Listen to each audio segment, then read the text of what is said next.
आज के इस वीडियो में हम पढ़ेंगे बगुला और भगत। एक वन प्रदेश में एक बहुत बड़ा तालाब था। हर प्रकार के जीव के लिए उनमें भोजन सामग्री होने के कारण वहाँ नाना प्रकार के जीव, पक्षी, मछलियाँ, कछुए, केकड़े आदि वास करते थे। पास में ही बगुला रहता था, जिसे परिश्रम करना बिल्कुल अच्छा नहीं लगता था।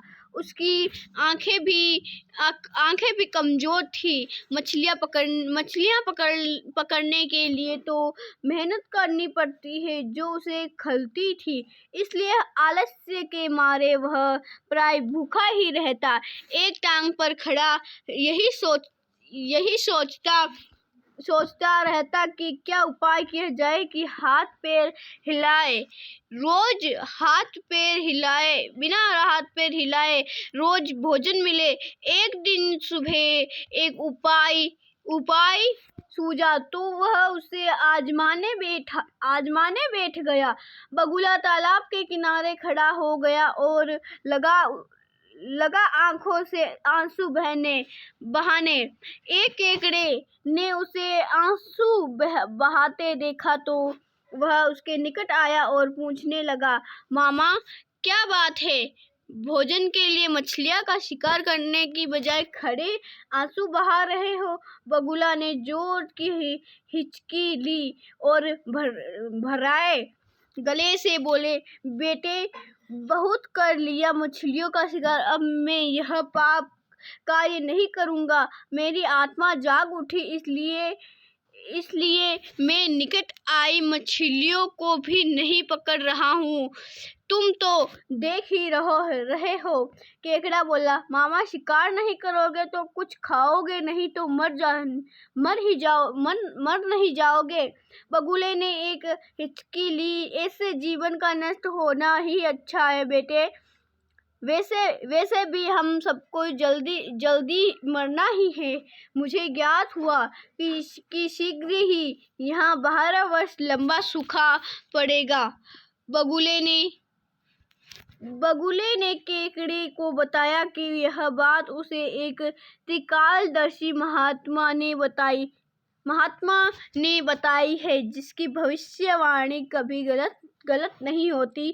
केकड़े ने जाकर सबको बताया कि कैसे बगुले ने बलिदान व भक्ति का मार्ग अपना लिया और सूखा पड़ने वाला है। उस तालाब के सारे जीव, मछलियाँ, कछुए, केकड़े, बतखें व सारस आदि दो से दौड़े बगुले के पास आए और बोले, भगत मामा, अब तुम ही हमें कोई बचाव का रास्ता बताओ। अपनी अक्ल लड़ाओ, और तुम महाज्ञानी बन ही गए ही हो। बगुले ने कुछ सोचकर बताया कि वहाँ कुछ कोस दूर एक जलाशय है, उसमें पहाड़ी झरना बहकर गिरता है, वह कभी नहीं सूखता। यदि जलाशय के सब जीव वहाँ चले जाए तो बचाव हो सकता है। अब समस्या यह थी कि वहाँ तक जाया कैसे जाए। बगुले बतख ने यह समस्या भी सुलझा दी। मैं तुम्हें एक एक करके अपनी पीठ पर बैठाकर वहां तक पहुंचाऊंगा, क्योंकि अब मेरा सारा शेष जीवन दूसरों की सेवा करने में गुजरेगा। सभी जीवों ने गदगद होकर बगुला भगत जी की जय के नारे लगाए। अब बगुला के पो बारस हो गए। वह रोज एक जीव को अपनी पीठ पर बैठाकर ले जाता और कुछ दूर जाकर एक चट्टान के पास जाकर उसे उस पर पटककर मार डालता और खा जाता। कभी मुड़ हुआ तो भगत जी दो फेरे भी लगाते और 2 जीवों को चट कर जाते। तालाब में जानवरों की संख्या घटने लगी। चट्टानों के पास मेरे जीवों की हड्डियां का ढेर बढ़ने लगा और भगत जी की सेहत बनने लगी। खा कर वह वह खूब मोटे हो गए, मुख पर लाली आ गई और पंख चर्बी के तेज से चमकने लगे। उन्हें देखकर दूसरे जी कहते, देखो देखो की सेवा का फल और पुण्य भगत जी के शरीर को लग रहा है। बगुला भगत मन ही मन खुश खूब हंसता। वह सोचता कि देखो दुनिया में कैसे कैसे मूर्ख जीव भरे पड़े हैं जो सबका विश्वास कर लेते हैं। ऐसे मूर्खों की दुनिया में थोड़ी चालाकी से काम लिया जाए तो मजे ही मजे हैं। बिना हाथ पैर हिलाए खूब दावत उड़ाई जा सकती है। ऐसे संसार में मूर्ख प्राणी कम करने का मौका मिलता है। बैठे बिठाए पेट भरने का जुगाड़ हो जाए तो सोचने का बहुत समय मिल जाता है। बहुत देर यही क्रम चला।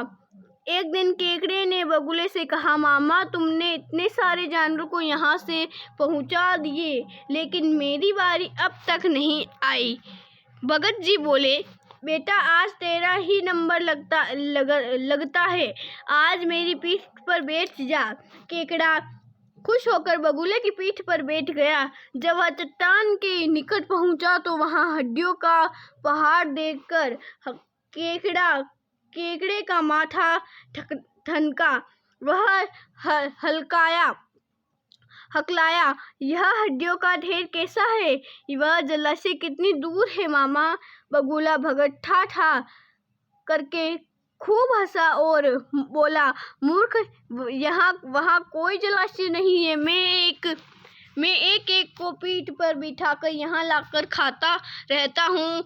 आज तू मरेगा। केकड़ा सारी बात समझ गया। वह सिहर उठा परंतु उसने हिम्मत न हारी और तुरंत अपने जबूत जैसे पंजों को आगे बढ़ाकर उसने दुष्ट बगुले की गर्दन दबा दी और तब तक दबाए रखी जब तक कि उसे प्राण बखेरू न उड़ गए। फिर केकड़ा बगुले भगत का कटा सिर लेकर तालाब पर लौटा और सारे जीव को सच्चाई बता दी। कैसे दुष्ट बगुला भगत उन्हें धोखा देता रहा। सीख, दूसरों की बातों पर आंखें मूंद कर विश्वास नहीं करना चाहिए।